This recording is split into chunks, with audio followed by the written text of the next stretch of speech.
hey, I get to work with two biggest bands in the country, so who says no to that, right?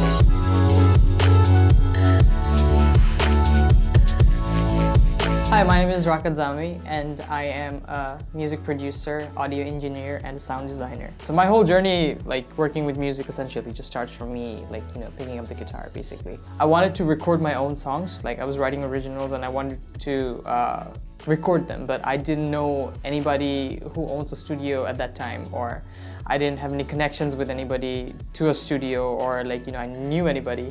So I had a PC which had a sound card that kind of supported recording to the bare minimum quality possible.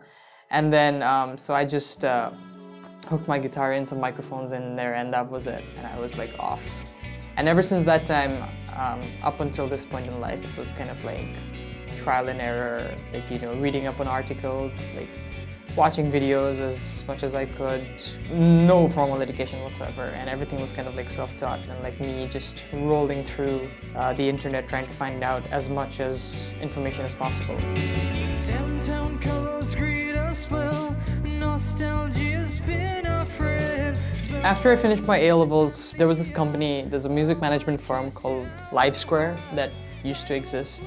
So I worked at LiveSquare as an intern for about 1 year almost. And during that time is basically where I just started to network with so many people and get to know so many musicians. And that's where I got to know John Bhaiya from. And that's where I also got to know Zubair Bhaiya from as well. So two key members of Indalo who would eventually lead me down to working with them as well, right? So, and then a bunch of other people, there was a Victor Duff from Radio Chatting, he's an audio engineer as well, who helped me with so many tips and tricks, down the line, and he shared a lot of information with me, which kind of helped me shape my knowledge about audio, I think, in a very different spectrum. A lot of my progress in terms of audio production and sound engineering and stuff like that, yeah, I definitely owe it to Victor Duff. By the end of 2015, around December, was when Zubair Bhaiya from Indalo called me up just one evening and then randomly asked me if I'd be willing to work with them as an audio engineer, as a live audio engineer. And I was like, I am totally down for it, because I've always wanted to work with them, and Indalo has been one of my favorite bands, local bands of all time. There's something about them that I felt would connect on and work on. By the time 2016 came about, around April or May, was when Nemesis also approached me. It was actually Daekho Bhaiya who, since he was playing for both Indalo and Nemesis at the time. And he kind of messaged me one day and was like, dude, are you free? Do you think you'd be interested in helping Nemesis out with live audio as well? I was like, yeah, why not? Hey, I get to work with two biggest bands in the country, so who says no to that, right? Eventually, yeah, Nemesis happened as well, and I just never looked back after that.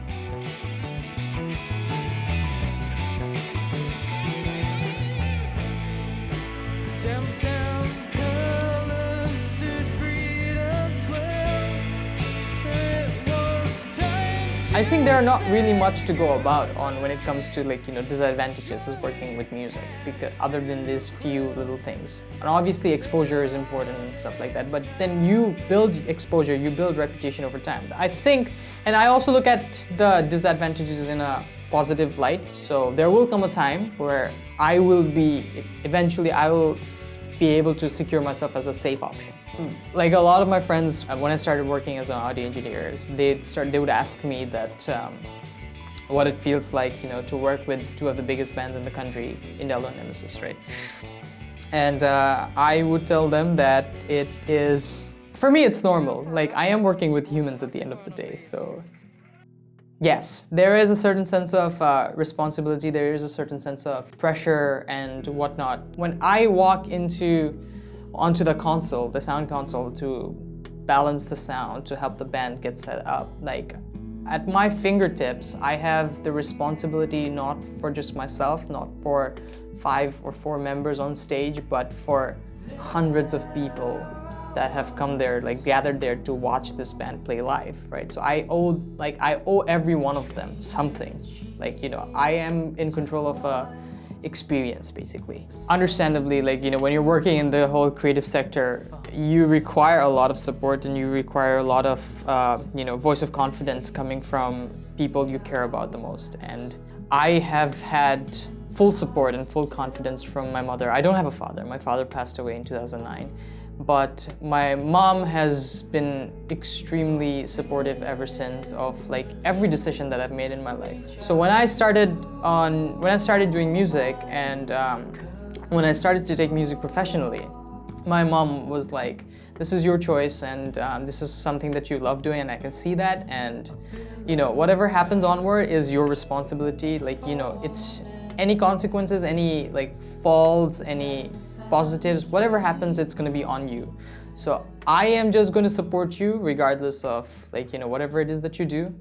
But you're the one who's going to have to like, you know, face the consequences, whether it's positive or negative down the line. So my parents have like been the most supportive parents in the world.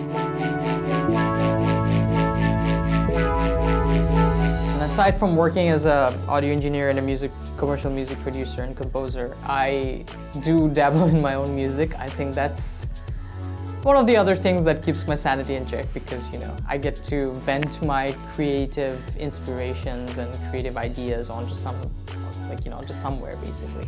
Embers and Snow is basically my solo music project, and I have 2 EPs under that project. Firstly, the Foresight EP, which was released in 2015. And secondly, the Northern Tales EP, which was released on 2016. Hopefully this year will be a little more engaging and, you know, I'll have a lot more to offer. So stay tuned on the Embers and Snow Facebook page to like keep updated.